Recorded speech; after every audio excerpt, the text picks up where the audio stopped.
ठीक है, तो GCD of 0 0 is not defined. Next example है GCD of zero something element a. A जो है आपका नॉन जीरो एलिमेंट है, तो ये एक्सक्यूज आपका मी जीसीडी कितना होगा? फॉर एग्जांपल जीसीडी ऑफ 0,4 कितना आएगा तो ये जीसीडी? 4 हो जाएगा। 4 हो जाएगा। तो जीसीडी ऑफ 0,-4 कितना? 0। जीसीडी ऑफ 0,-4 जीरो कैसे होगा? नहीं, ये 1 हो जाना चाहिए। 1 क्यों? डेफिनेशन देखो जो ऊपर अभी अभी अप्लाई की। 4 होगा ना? 4 होगा, ओके, हाँ। लेकिन 0 के डिवाइजर कितने हैं? इतने सारे डिविजर हैं। 4 के डिवाइजर कौन कौन से हैं? -1, +2 एंड +4। तो कॉमन डिवाइजर कौन कौन सा होगा? 4 होगा। तो पॉजिटिव देखना है तो जीसीडी इज 4। तो in general GCD of any element 0 with A is non zero, ये आपका होता है मॉडुलस ऑफ ए। ठीक है, तो जीसीडी के बारे में हमने ये पढ़ा। डेफिनेशन क्या होती है, अब डेफिनेशन देखते हैं। What is the definition of GCD? तो जीसीडी ऑफ ये नेक्स्ट प्रॉपर्टी है कि GCD of any element A with B is same as GCD of A with minus B is same as GCD of minus A B. This is same as GCD of A comma B. तो ये भी आपकी property होती है। A B हो, किसी में negative लगाओ, both are the same thing. तो इन चारों का जो जीसीडी होता है वो सेम होता है। ठीक है, GCD of 0 0 does not exist. Next definition जो है आपकी वो है ग्रेटेस्ट कॉमन डिविजर की।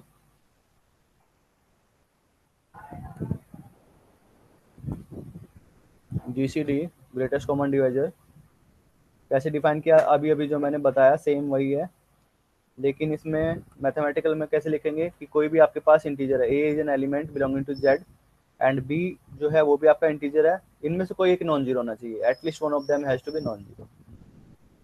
दोनों में से कोई एक नॉन जीरो होना चाहिए, क्योंकि अगर दोनों जीरो हो जाएंगे तो GCD does not exist. 0 0 does not exist. तो at least one of them has to be non zero. ठीक है, तो ए इज नॉन जीरो और बी इज नॉन जीरो, दोनों में से कोई एक नॉन जीरो होता है। Then the GCD of A and b is defined as the positive integer d such that, पहली कंडीशन जो होती है वो डी डिवाइड करेगा ए को एंड डी डिवाइड करता है बी को भी, दोनों को डिवाइड करता है। सेकंड थिंग है कि अगर कोई इंटीजर एग्जिस्ट करता है, फॉर एग्जांपल मेरे पास है सी जो कि ए को डिवाइड करता है एंड डिवाइड करता है बी को भी, देन जो आपका जो जीसीडी है डी वो आपका डिवाइड करेगा, क्योंकि ये हाईएस्ट कॉमन डिविजर होता है, तो सी जो होता है वो डिवाइड करेगा डी को, क्योंकि ये सबसे बड़ा डिविजर होता है, तो सी डिवाइड करेगा डी को।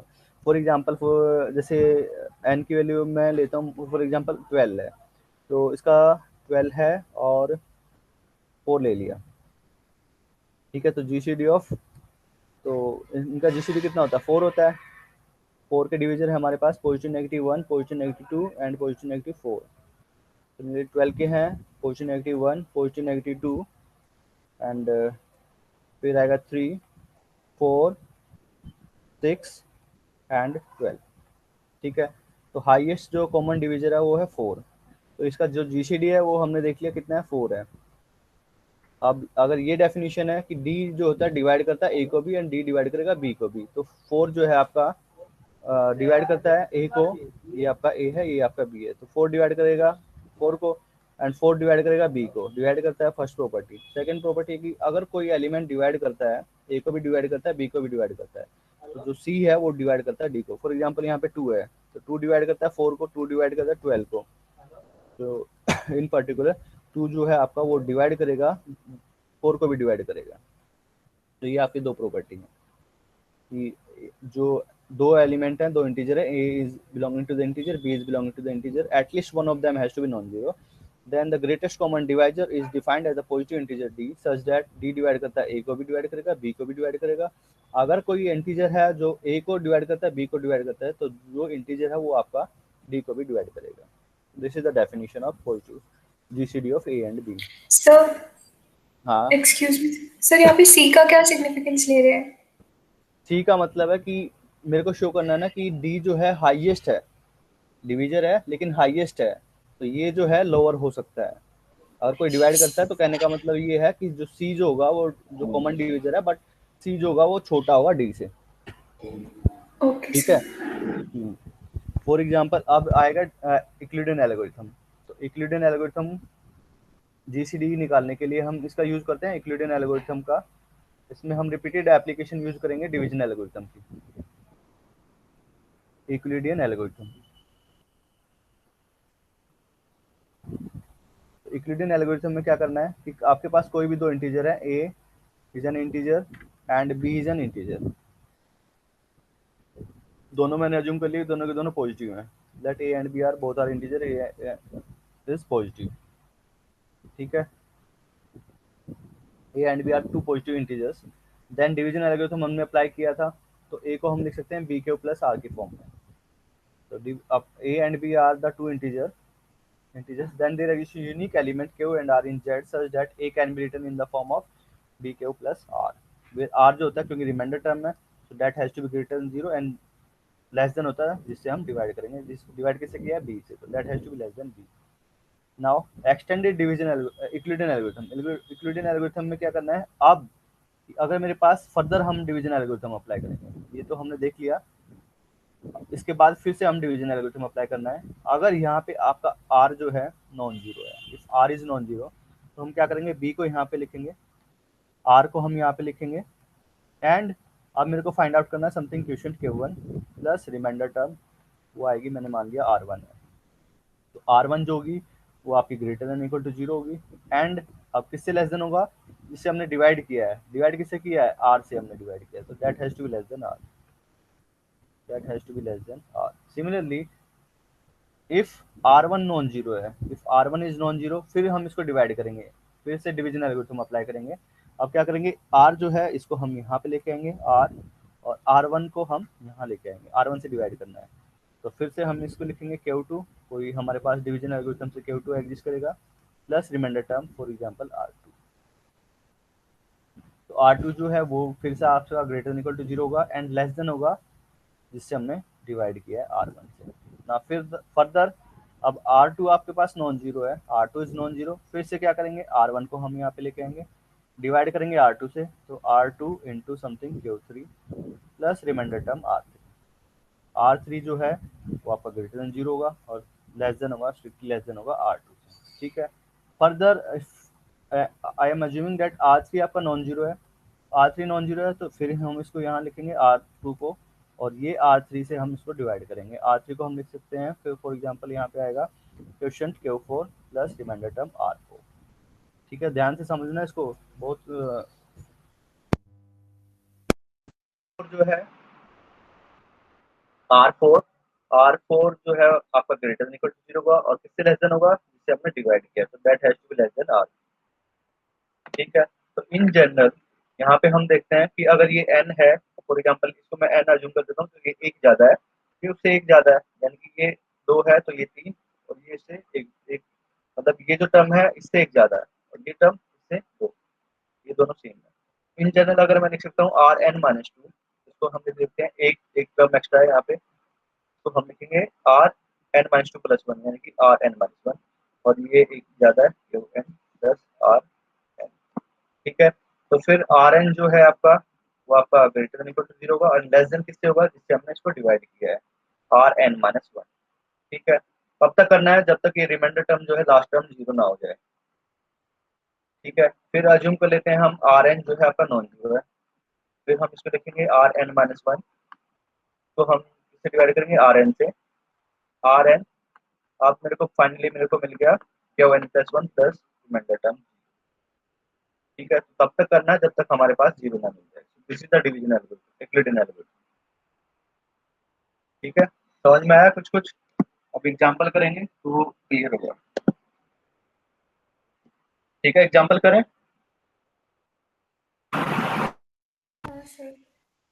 ठीक है, तो एग्जांपल से देखते हैं, एग्जांपल से कैसे करना है। एग्जांपल्स में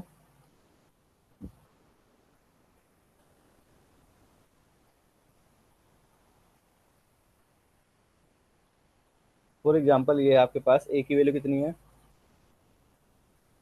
18। फॉर एग्जांपल ए जो है मेरे पास 24 है एंड बी जो है मेरे पास 18 है।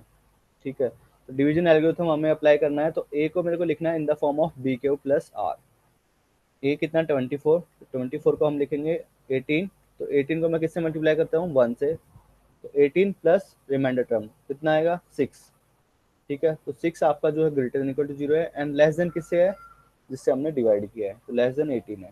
ठीक है, now 6 is the non zero term, तो हम फिर क्या करेंगे, इसको यहाँ पे लिखेंगे 18, इसको हम फिर इससे डिवाइड करेंगे, तो 6, तो 6 इंटू 3 18 हो गया, तो प्लस रिमाइंडर टर्म, तो तब तक करना जब तक ये यहाँ पे जीरो नहीं आ जाए।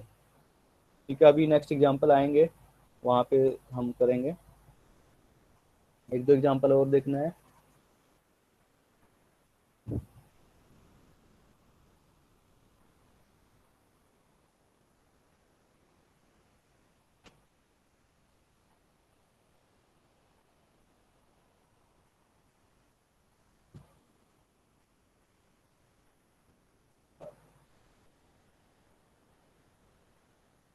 ये ले लेते हैं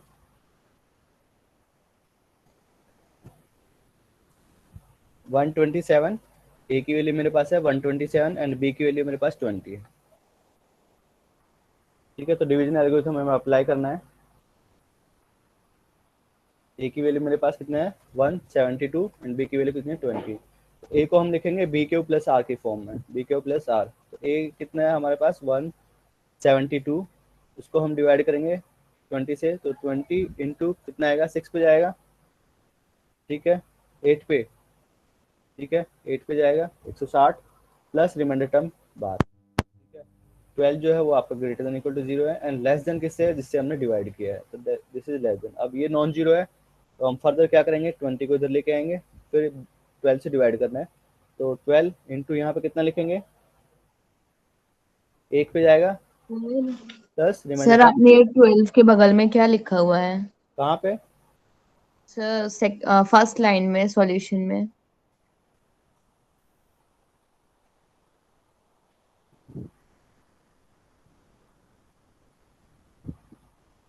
एक ए मेरे पास है 172, बी की वैल्यू है मेरे पास 20, तो मेरे को अप्लाई करना है यूक्लिडियन एल्गोरिथम। यूक्लिडियन एल्गोरिथम में मेरे को क्या करना है, a equal to B Q plus the remainder term r. A जो है कितना है 172, बी कितना है 20, तो 20 को हम किससे डिवाइड करेंगे, इसको डिवाइड करना है 20 से, तो ये मेरा किस पे जाएगा 8 पे, कितना हो जाएगा 160, 160 प्लस 12। अब जो है ये है R, A equal to B Q plus R मैंने बोला था, तो आर जो होता है वो ग्रेटर देन इक्वल टू 0 होता है, एंड लेस देन होता है हम जिससे डिवाइड करेंगे, तो लेस देन बी, तो यू कैन चेक आर जो है आपका है कितना है 12 है, this is greater than equal to 0 and strictly less than, जिससे हमने डिवाइड किया, किससे डिवाइड किया है 20 से। फिर 20 है, तो 20 को हम लिखेंगे, क्योंकि ये अब क्या है 12 इज नॉन जीरो, तो नॉन जीरो है, तो फिर 20 को हम लिखेंगे 12 की फॉर्म में, तो इसको डिवाइड करेंगे 12 से, तो ये आपका कितना जाएगा 12 इंटू 1, 12 प्लस रिमाइंडर टर्म 8, 8 जो है वो आपका ग्रेटर देन 0 है, एंड किससे होगा स्ट्रिक्टली लेस देन होता है जिससे हम डिवाइड करते हैं, तो that is less than 12, and reminder term कितनी आई 8, 8 इज नॉन जीरो, तो फर्दर हम क्या करेंगे, इसको हम डिवाइड करेंगे 8 से, तो 8 कहाँ पे जाएगा, तो 8 को क्या लिख सकते हैं हम, तो 8 को, +4। एक सेकेंड,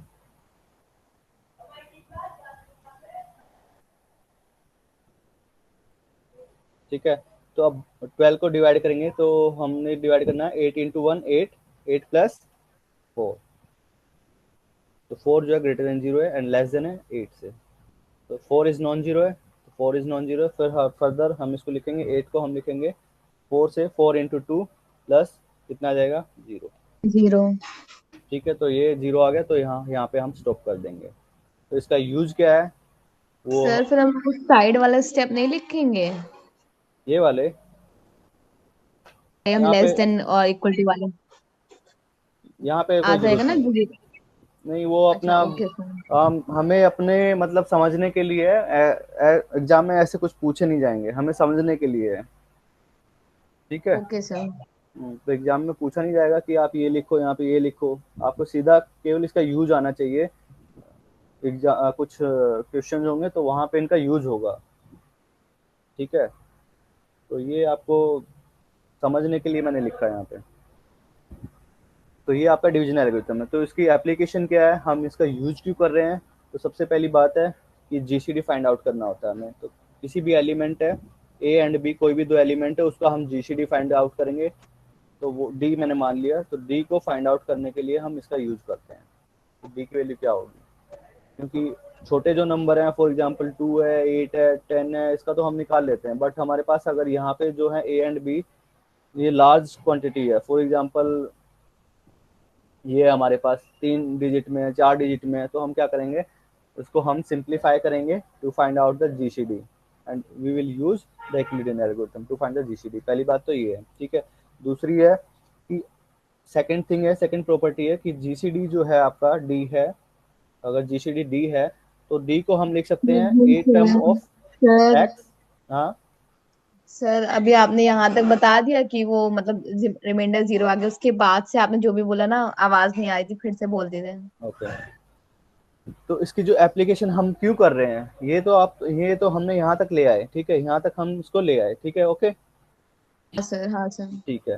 तो अब मैं इसको बता रहा हूँ कि हम यूज क्यों कर रहे हैं इसका यूक्लिडियन एल्गोरिथम को। इक्विडियनल एल्गोरिथम का हम क्यों यूज कर रहे हैं? हाँ हाँ, ठीक है, क्यों यूज कर रहे हैं? सबसे पहली बात है, इसकी 2-3 एप्लीकेशन है। सबसे पहली एप्लीकेशन है कि जो जीसीडी है, कोई भी आपको दो नंबर दिए होंगे ए एंड बी, तो उनका जीसीडी फाइंड आउट करने के लिए हम इसका यूज करते हैं। GCD of A comma B find out करने के लिए हम यूक्लिडियन एल्गोरिथम का यूज करते हैं, ठीक है। सेकंड, अगर आपको पता है कि जीसीडी जो है ए एंड बी का, वो आपके पास है डी, देन डी को हम लिख सकते हैं in the form of, then there exist integer exist करेंगे x and y belonging to the integer such that d can be written in the form of a into x plus b time of y, ठीक है। तो ये x and y find out करने होते हैं हमें, such that d can be written in the form of ax plus by। तो दो एप्लीकेशन तो ये हो गई, ठीक है। तो हम इसको देखेंगे अभी कि कैसे हम जीसीडी निकालने में इसका यूज करते हैं। पहली एप्लीकेशन देखते हैं कि जीसीडी कैसे फाइंड आउट करते हैं। इतना हमें प्रोसीजर पता चल चुका है, तो जीसीडी हम कैसे निकालेंगे। तो जीसीडी हमें निकालना है, वो कैसे निकालेंगे, तो हम क्लेम करते हैं कि अगर ए जो है हम लिखते हैं बी क्यू प्लस आर की फॉर्म में, ठीक है। तो पहला क्लेम मेरा ये है कि जो जीसीडी जो होता है ए एंड बी का, GCD of A comma B is same as the GCD of B का आर के साथ, जीसीडी ऑफ, तो मेरे को ये क्लेम करना है कि जीसीडी ऑफ ए का बी के साथ is same as GCD of B का आर के साथ, बी का आर के साथ, ये होता है, ठीक है। अगर मैं ये क्लेम कर देता हूँ, ये अगर मेरा ट्रू है, तो फिर हम इसका यूज करेंगे जो अभी हमने किया था। नेक्स्ट पेज पे जाता हूँ, इस पेज पे जहाँ हमने उसको लिखा था,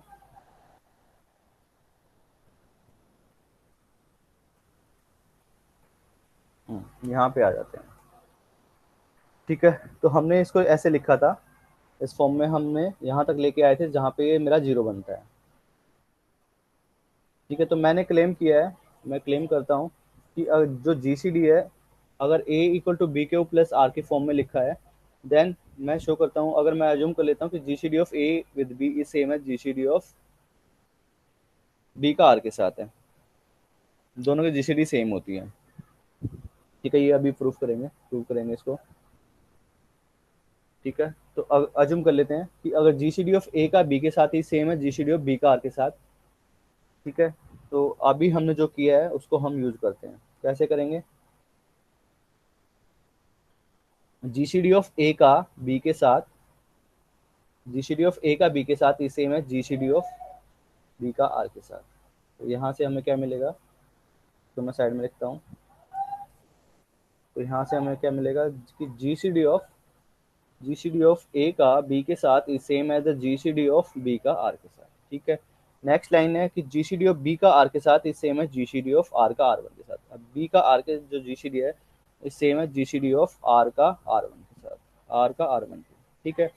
नाउ जीसीडी ऑफ आर का आर वन के साथ जो है इज सेम है GCD of R one R two, तो दिस इज सेम है जीसीडी ऑफ आर वन का आर टू के साथ, ठीक है।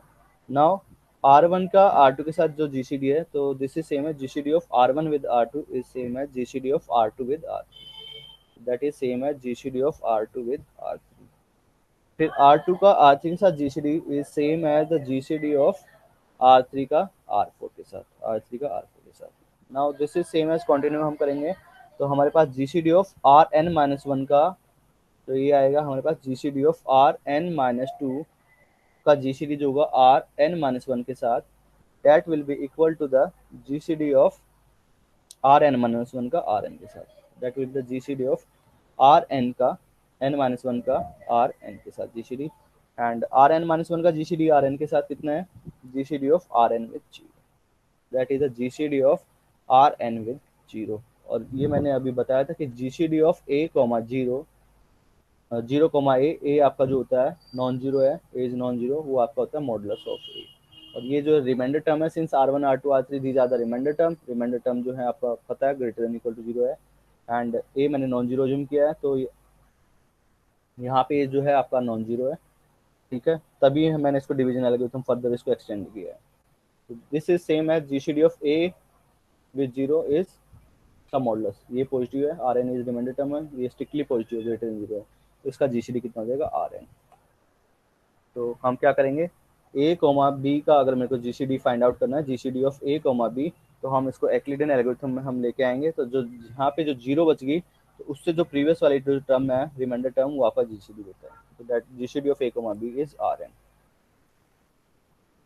ठीक है, समझ में आया? Yes sir. Yes, sir. तो हम इसका यूज करेंगे, तो अब हम क्लेम करते हैं कि GCD ऑफ a, अभी हम इसको शो करेंगे कि GCD ऑफ a का b के साथ ही सेम है GCD ऑफ b का r के साथ। तो अगर a को मैंने लिखा है इस फॉर्म में, a is written in the form of b Q plus r, तो मैं शो करना चाहता हूँ कि GCD ऑफ a का b के साथ ही सेम है GCD ऑफ b का r के साथ, तो ये हम इसको क्लेम करेंगे, तो ये शो करते हैं। ठीक है, मैं अज्यूम कर लेता हूँ कि इसका GCD D1 है, इसका GCD D2 है, तो D1 is a GCD of a, b, D2 is a GCD of b, r। By definition ये इसका GCD है, तो D1 जो है वो डिवाइड करेगा a को, एंड D1 डिवाइड करेगा b को बाय डेफिनेशन। सिमिलरली अगर यहाँ पे कोई C1 है, वो डिवाइड करता है a को, एंड C1 डिवाइड करता है b को, C1 मस्ट डिवाइड D1। ठीक है, इसकी डेफिनेशन क्या है कि D2 डिवाइड करेगा b को, एंड D2 डिवाइड करेगा किसको, r को डिवाइड करता है। अगर C2 डिवाइड करता है b को एंड C2 डिवाइड करता है r को, then C2 must divide D2, this is just the definition. ठीक है, तो मेरे को शो करना है इन दोनों का GCD जो है इक्वल है। मैं अज्यूम कर लेता हूँ इसका GCD D1 है, इसका GCD D2 है, तो D1 इज अ GCD, तो बाय डेफिनेशन ये मैं अगर ये इसका GCD है, तो D1 डिवाइड करेगा a को, एंड D1 डिवाइड करता है b को। नाउ अब यहाँ पे हमें क्या पता है, a is equal to B Q plus r, मेरे को शो करना है कि a को तो डिवाइड करता ही है, ठीक है, b को भी डिवाइड करता है, तो इनके लीनियर कॉम्बिनेशन को भी डिवाइड करेगा, तो दिस इम्प्लाइज D1 डिवाइड करेगा a माइनस बी क्यू को, b इंटू क्यू को, क्योंकि D1 डिवाइड करता है b को, तो यहाँ अगर मैं किसी एलिमेंट से इसको मल्टीप्लाई कर देता हूँ तो भी तो डिवाइड करेगा। ठीक है, माइनस से मल्टीप्लाई कर देते हैं तो इसको डिवाइड करेगा, इसको भी डिवाइड करता है, a को भी डिवाइड करता है, तो इन दोनों के लीनियर कॉम्बिनेशन को भी डिवाइड करता है। दिस इम्प्लाइज D1 डिवाइड करेगा a minus B Q, and यहाँ से D1 डिवाइड करता है b को, और a माइनस बी क्यू किसके इक्वल है, यहाँ से a minus B Q is r, तो D1 डिवाइड करता है r को, एंड D1 डिवाइड करता है b को। ठीक है, तो D1 is an positive integer जो कि r को भी डिवाइड करता है, b को भी डिवाइड करता है, बट मेरे को पता है कि GCD कितना है, b को r का GCD है D2, यानी ग्रेटेस्ट कॉमन डिवाइजर। अगर कोई इंटीजर डिवाइड करता है दोनों को, तो उसका मतलब है कि वो डिवाइड करेगा उसके ग्रेटेस्ट कॉमन डिवाइजर को। अब ये जो D1 डिवाइड करता है इसको भी, D1 डिवाइड करता है b को भी, D1 डिवाइड करता है b को, D1 डिवाइड करता है r को। ठीक है, और इसका GCD मैंने लिया है D2, तो अगर कोई एलिमेंट डिवाइड करता है दोनों को, तो वो उसके GCD को भी डिवाइड करता है। सो दिस इम्प्लाइज D1 डिवाइड करेगा D2 को बाय डेफिनेशन। ठीक है, यहाँ तक किसी को कोई डाउट है? No, sir. ठीक है, सिमिलरली नो अब सर। मैंने अज्यूम कर लिया D2 जो है, हमने क्या अज्यूम किया था कि GCD ऑफ b को आ रहा है, तो D2 जो है GCD है, तो बाय डेफिनेशन D2 डिवाइड करता है b को, एंड D2 डिवाइड करेगा r को, बाय डेफिनेशन है। ठीक है, अब D2 डिवाइड कर रहा है b को, और a को मैंने लिखा था b क्यू प्लस r की फॉर्म में। ठीक है, तो अब बी को भी डिवाइड करता है, आर को भी डिवाइड करता है, बी को डिवाइड करता है, आर को भी डिवाइड करता है, देयरफॉर इनके लीनियर कॉम्बिनेशन को भी डिवाइड करेगा। तो this implies D two divide करेगा बी को प्लस आर, यानी कि डी टू डिवाइड करता है आपका ए को। सो डी टू डिवाइड करता है ए को एंड डी टू डिवाइड करता है बी को। सो डी टू डिवाइड करता है आपका ए को भी डिवाइड कर रहा है यहाँ से this implies D two divide करता है ए को एंड डी टू डिवाइड करता है बी को। बट मैंने अज्यूम किया था कि डी वन जो है जीसीडी है ए कोमा बी का। और तो सेकंड प्रॉपर्टी है कि अगर कोई एलिमेंट डिवाइड करता है ए को भी और बी को भी, क्योंकि ये ग्रेटेस्ट कॉमन डिवाइजर है, तो यहाँ से डी टू क्या करेगा, डी टू डिवाइड करेगा डी वन को। तो ये हमारी सेकंड प्रॉपर्टी है। ये सेकंड इक्वेशन आ गई कि डी टू डिवाइड करता है डी वन को, और जो पहली इक्वेशन थी वो थी कि डी वन डिवाइड करेगा डी टू को। तो डी वन एक दूसरे को डिवाइड करते हैं, यानी कि एक दूसरे का क्या होगा, कांस्टेंट मल्टीपल हो सकता है। So d one has to be equal to c time of d two. ठीक है, पॉजिटिव नेगेटिव ये हो सकता है डी टू, बट दोनों के दोनों पॉजिटिव डिवाइजर है। तो in this case d one has to be equal to d two. ठीक है, तो यहाँ से हमें क्या मिलेगा कि G C D of A comma b same है G C D of b comma r. तो यूक्लिडियन एल्गोरिथम ये हमने अभी शो कर दिया। तो यूक्लिडियन एल्गोरिथम से हम we can find out the G C D of an integer A and B. ठीक है, ए को हम लिखेंगे इन दिस फॉर्म कब तक, जहां तक जीरो तक आएगा। तो G C D of this is same as G C D of this comma this, repeated application G C D will be the r N.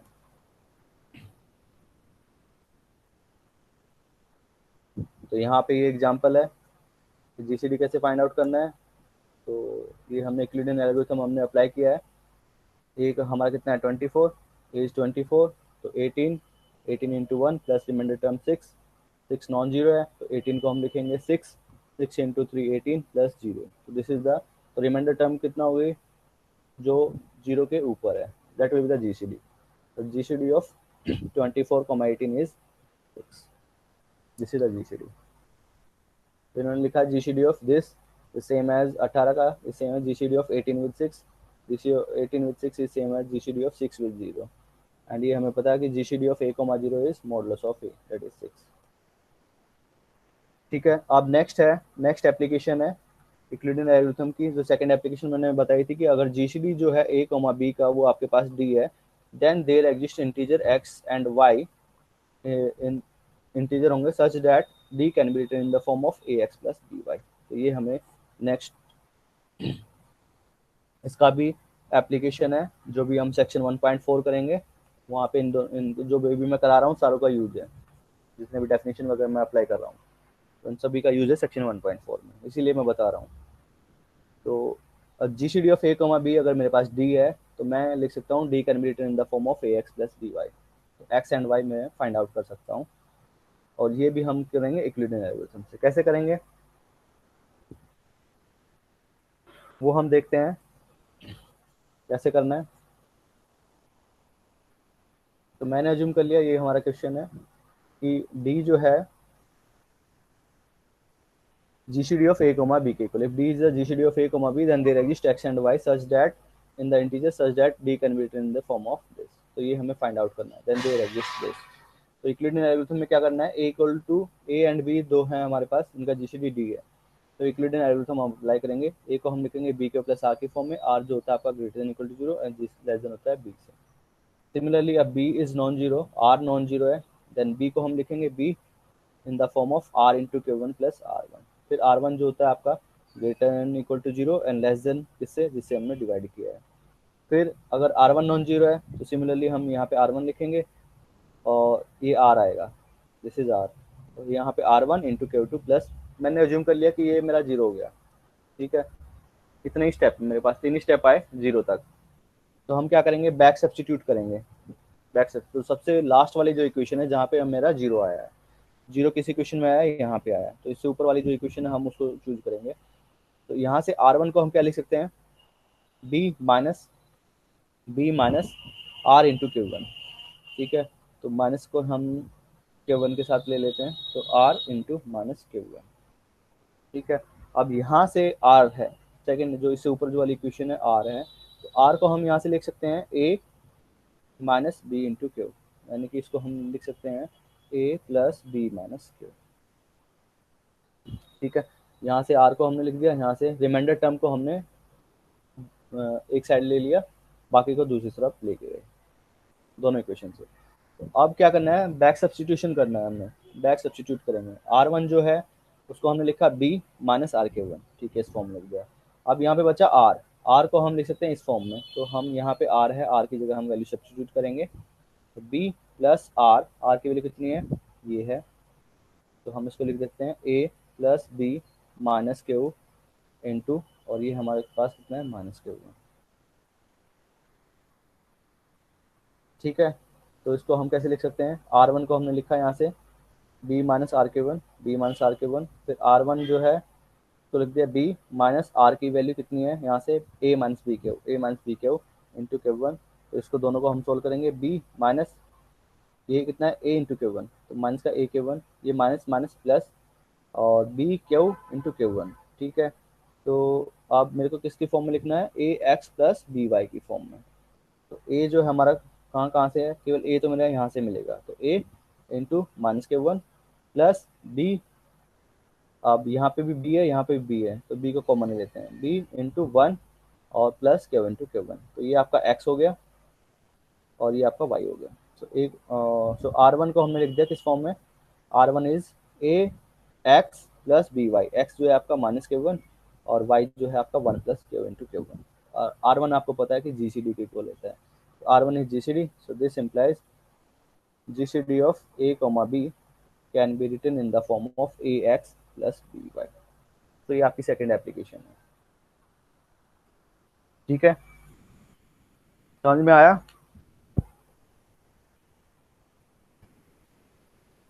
किसी को डाउट है? No sir. Just back substitute करना है, back यहाँ तक हमने division algorithm यहाँ तक लेके आएंगे और बैक सब्स्टिट्यूशन करना है। इस इक्वेशन को लेंगे b माइनस आर के वन, फिर ऊपर वाली जो इक्वेशन है उसको जो अभी हमने यूज किया है इस इक्वेशन में वहाँ सब्स्टिट्यूट करेंगे, और इस प्रकार से हम x एंड y की वैल्यू फाइंड आउट कर सकते हैं। ये आपकी सेकेंड एप्लीकेशन है यूक्लिडियन एल्गोरिथम की।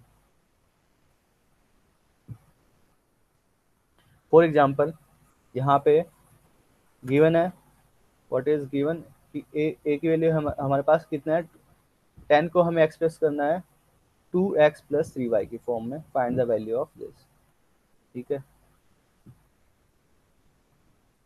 जीसीडी कितना है दोनों का,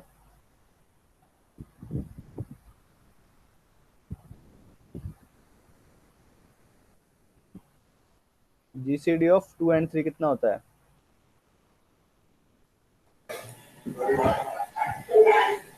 1 होता है। 1 आएगा, ठीक है। तो सर अगर हाँ सर ये इक्वेशन तो उस फॉर्म में है ना, d equal to a x plus b y के फॉर्म हाँ में। उसी की फॉर्म में है, लेकिन यहाँ पे डी नहीं है, डी से एक्स्ट्रा है, यहाँ पे अच्छा 10 है, ठीक है क्योंकि सर। हमें पता है जीसीडी ऑफ 2,3 कितना है, 1 है, जीसीडी ये हमारा डी है, ठीक है, ओके बट यहाँ पे सर। अब की बार कितना है, 10 है।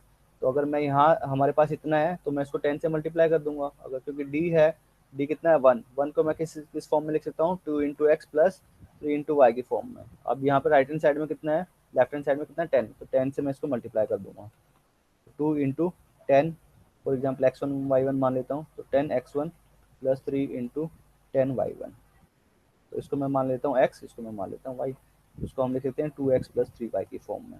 सो we have to find out the value of x and y, ठीक है। तो क्या करेंगे,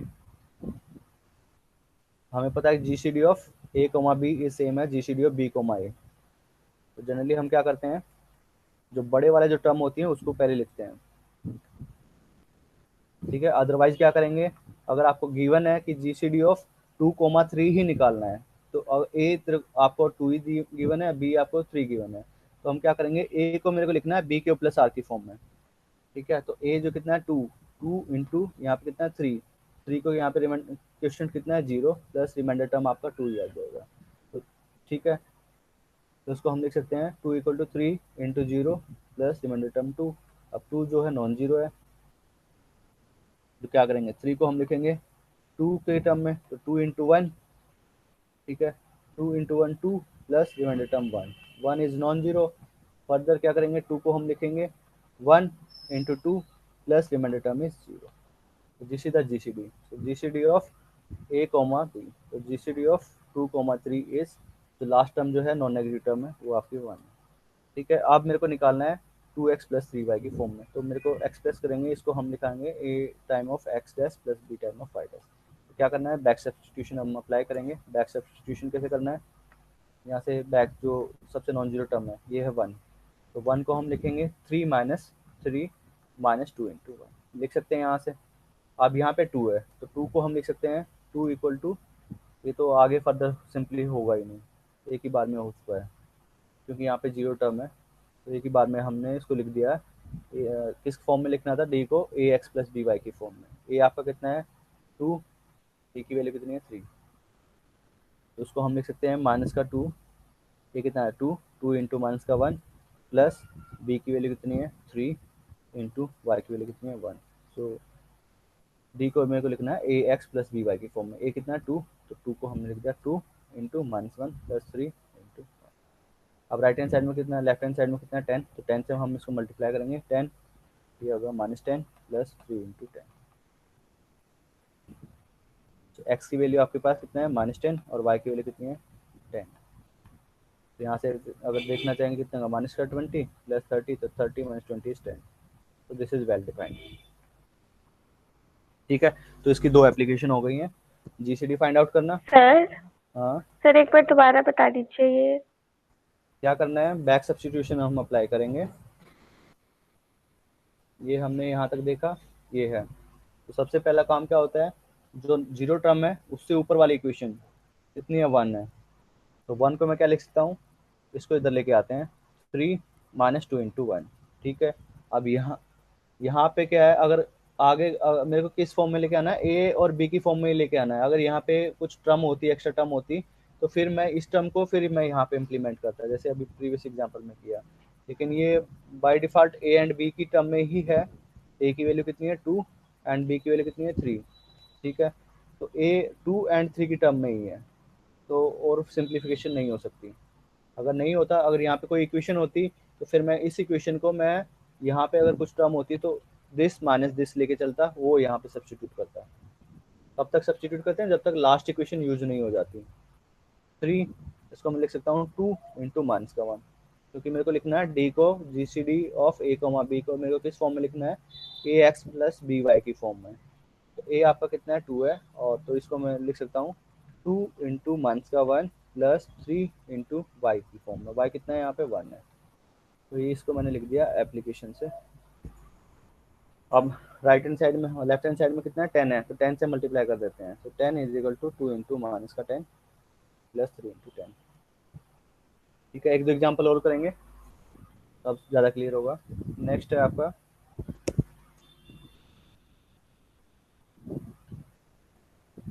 ये, आप पढ़ लेना, ये मैं नोट शेयर कर दूंगा कि इसमें क्या है कि अगर ए डिवाइड करता है सी को, बी डिवाइड करता है सी को, और दोनों का जीसीडी 1 है, तो दोनों की जो प्रोडक्ट होती है वो भी डिवाइड करती है सी को। तो इजी है। ठीक है, ये आप पढ़ लेंगे। नेक्स्ट है आपके पास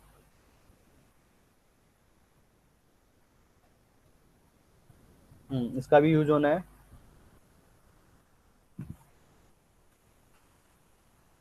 ये सारा नंबर थ्योरी का पोर्शन है। तो एक इक्वेशन है आपके पास a x plus b y equal to c की फॉर्म में, ये एक इक्वेशन है, इसको हम बोलते हैं लीनियर डाइफाइनटाइन इक्वेशन। ठीक है, तो a x plus b y equal to c has a solution, ये इस टाइप की इक्वेशन है। ए एंड बी जो है आपके इंटीजर है, A and B belonging to integer, और आपको गिवन है a x plus b y equal to C, then this has a solution if and only if GCD of A comma b divide करेगा सी को, या divide करता है सी को। ठीक है, तो इसका सोल्यूशन तब एग्जिस्ट करता है, a x plus b y equal to c has a solution if and only if GCD of A comma b divide करता है सी को। इनका एप्लीकेशन है सेक्शन 1.4 में, तभी मैं इनको करवा रहा हूँ, वहाँ पे समझ में नहीं आएगा, इसीलिए ये बताने में फ़ायदा है। ठीक है, तो वहाँ पे डायरेक्ट एप्लीकेशन है, थ्योरम प्रूफ करेंगे सेक्शन 1.4 में कि a x plus b y equal to c has a solution, फिर वहाँ पे आपको पता नहीं चलेगा।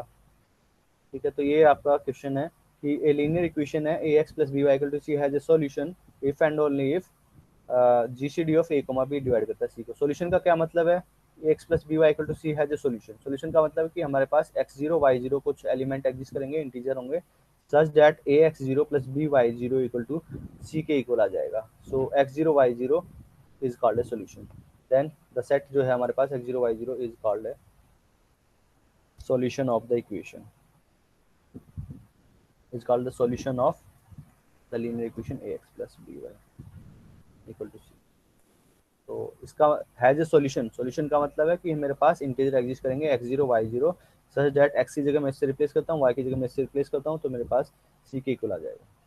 ठीक है, तो मैं अज्यूम करता हूँ, प्रूफ करते हैं, छोटा सा ही है, बड़ा नहीं है। Let ax plus by equal to c has a solution. मैंने ये अज्यूम कर लिया ax plus by has a solution. GCD मैंने अज्यूम कर लिया d है, d is a GCD of a, b and let x0 y0 be the solution of this equation. Solution है इसका मतलब कि ax0 plus by0 equal to c के equal होगा। ठीक है, ये आपकी सेकंड इक्वेशन है, ये आपकी फर्स्ट इक्वेशन है, ax plus by is equal to c। मैंने अज्यूम किया, फर्स्ट पार्ट हम प्रूफ करते हैं कि हैज ए सॉल्यूशन। सॉल्यूशन है इसका मतलब कि x0 y0 भी ये सॉल्यूशन है, तो यहाँ पे सब्स्टिट्यूट करेंगे तो ये इक्वेशन सेटिस्फाई करेगा। नाउ d जो है आपका GCD of a, b given है, d is the GCD of a, b। मेरे को क्लेम करना है, क्लेम क्या करना है कि d जो है वो डिवाइड करेगा c को, ये मेरे को शो करना है। Now since d GCD of a, b है, तो बाय डेफिनेशन d डिवाइड करता है a को एंड d डिवाइड करेगा b को। d डिवाइड करता है a को, इसका मतलब क्या है कि a को मैं लिख सकता हूँ d into T, something integer की फॉर्म में। t जो है आपका कुछ इंटीजर होगा। सिमिलरली d डिवाइड करता है b को, तो b can be written in the form of d into s, s belong to some integer. a जो है इस फॉर्म में है, b जो है इस फॉर्म में है। नाउ फ्रॉम इक्वेशन 2 एंड 3, 2 है ये हमारे पास, ये है, और ये हमारे पास इक्वेशन है 3। तो 2 एंड 3 से हम क्या करेंगे, a into x0 plus b into y0 equal to c है। a की वैल्यू हम यहाँ सब्स्टिट्यूट करते हैं, d into T x0 plus यहाँ पे कितना है ds into y0 is equal to c। तो d दोनों में कॉमन है, d मैं निकाल लेता हूँ बाहर, dx0 plus sy0 is equal to c। इसका मतलब क्या हुआ कि c जो है डिवाइड करता है d को, दिस इंप्लाइज c डिवाइड करेगा, सॉरी d डिवाइड करेगा c को, क्योंकि मैंने c को लिखा है इन दिस फॉर्म। c को मैंने लिखा d into something t dash, तो मैं t डैश मान लेता हूँ, तो c is equal to d into t dash, यानी कि d डिवाइड करेगा, दिस इंप्लाइज d डिवाइड करेगा c को। तो ये मेरे को शो करना था, if and only if d divide करेगा c को। तो ये फर्स्ट पार्ट है, मैंने अज्यूम किया इसका सॉल्यूशन एग्जिस्ट करता है, तो मैंने क्लेम कर दिया कि d डिवाइड करेगा c को। नाउ कन्वर्सली अब मैं अज्यूम कर लेता हूँ कि d डिवाइड करता है c को, d डिवाइड करता है c को,